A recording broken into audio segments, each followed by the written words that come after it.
So when you couple our brilliant analogy of looking forward rather than down through the floorboards of your car, and you begin to take this broad view of this eternal being that you are, then if you can incorporate this understanding to acknowledge that what is always only ever the bouncing off place for more. But it's not just that. It's that all of the joy and all of the exhilaration is looking toward what's coming. Now it's really, really, really, really fun when you get oriented and pointed in the direction of what you've become. And we want to tell you why.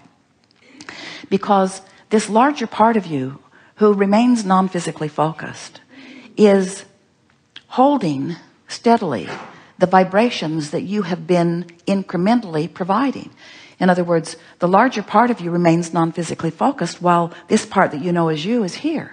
But this important part that you know is here as you in this personality, sifting through the contrast, knowing what you don't want, knowing what you do want, knowing what you don't want, knowing what you do want. If you don't want it a little, you'd want it a little. If you really don't want it, you really want it. In other words, this contrast serving all of you, all of us perfectly. So these desires are moving forward, and the larger part of you is becoming the vibrational essence of that desire, and then projecting that new knowledge, that new understanding, that new, here's the word, beingness, right back to you. Which means when you want it, source is it and reflects it to you.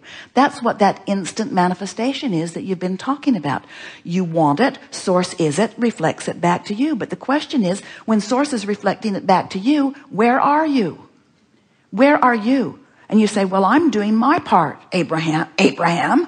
I'm doing the part that I think I was sent here to do. I'm sifting through the contrast. I'm sifting through the contrast. I'm sifting through the contrast. And whoop-de-doo, I launched a rocket and you rode it, but I'm still justifying the rocket. I'm still explaining to everyone why I want that, because I hate this. And we say, that's that thing you do. You get hung up on the contrast. You don't use the contrast in quite the way you intended. You intended to know what you want and then go with the flow of it. And when you go with the flow of what you want, so that you are vibrationally up to speed with the source within you, now as source reflects back through you, you're right there in the perfect vibrational stance to receive the fullness of what you have asked for. And now you have instant manifestation. So what do we mean by an instant manifestation? We mean you have instantly adjusted your vibration upward to allow the complete incorporation into what you've asked for, and now your point of attraction matches your desire. And what happens when your point of attraction matches your desire? Everything that comes to you must reflect that vibrational essence. It's law. It has to be. And if it isn't happening that way, it's because of what we just demonstrated to you. You're hung up on explaining why you want that, but you're not a match to the that you want. You're a match to the why you don't want the thing that caused you to launch the thing that you want. That was really good. You're not a match to the what you want. You're a match to the reason that you wanted it. But the reason that you want it is because you don't have it. And when you're a match to the reason that you don't have it, you're a match to the absence of it. And when you're a match to the absence of it, you can't have it. And that's why you don't feel good. And that's why you don't allow the fullness of who you are, who has it and is it and bees it, to be right there with you now. You've got it pinched off because you're a match to the absence of it and to the instead of to the having of it. Couldn't be clearer, could it? Couldn't be clearer. Doesn't that just make perfect sense to you? Aren't you really wanting to be a vibrational match to what you are wanting? So then, does it not occur to you, if this is true, and it is, everything that you or anyone has ever wanted or ever will want, you want it because you believe you will feel better in the having of it, then must it not be true that if you are able to feel good in the not having of it, that then it must come?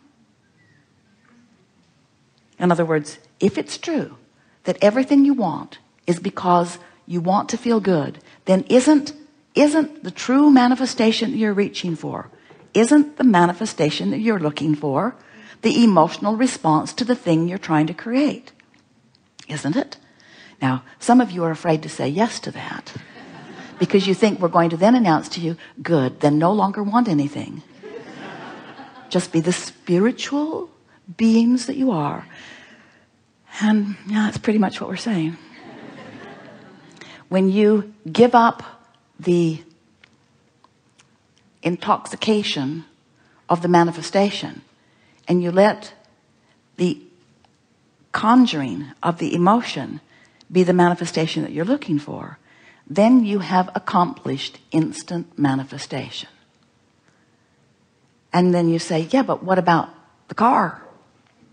What about the lover? What about the pile of money? What about the physical conditions? What about? And we say, it has to come. That all must come. That all must come. But if you make your emotion conditional upon it coming, it can't come if your emotion is tied to the absence of it. So how do you make your emotion tied to something that you don't have? That's the kicker, isn't it? How do I make my emotion be a response to something that isn't yet? And we say, because you're smart. You have the ability to do that. Sometimes you have to get more general. In other words, sometimes you have to remind yourself, well, I believe in law of attraction. It's proven itself to me over and over again. I believe in my ability to focus. I've showed myself that on many occasions. I trust in the universal laws. I've practiced it enough to know. I have enough evidence. I get it that when I'm in a bad mood, things don't go well for me. And when I'm in a good mood, things go better for me. I get it that my mood affects things. And since I've been paying attention to that, I really get that. So even though I am the first to admit that I cannot yet very well control my mood, I am willing to admit that my mood does affect what comes next. Well, that's a general statement, and it's a very powerful first step, isn't it? So when we ask you, and we're going to do it here just because we want to, why do you want what you want? Why do you want what you want? What do you want? What do you want? What do you want? If you meet someone on the street and they say, hello, what do you want? What do you tell them? Well, now we've coached you into the perfect answer. But what kind of things do you tell normal people? Well, I want a better job. And I want my body to look better or feel better. Or I want more money. I want more freedom. I want to do more fun things. I want to have the freedom to travel. I want a better living environment. I want my, and of course you do say, I want to be happy. But most of the time when you're thinking of manifestations, you're thinking of stuff, aren't you? Or conditions, aren't you? You're thinking of something other than your emotion over which you have complete and immediate control. And we just want to convey to you that if you can leave this gathering accepting personally for yourself that what you really are wanting to be the creator of is the emotion which you have the ability to conjure no matter where you are within 10 minutes, we're not kidding you.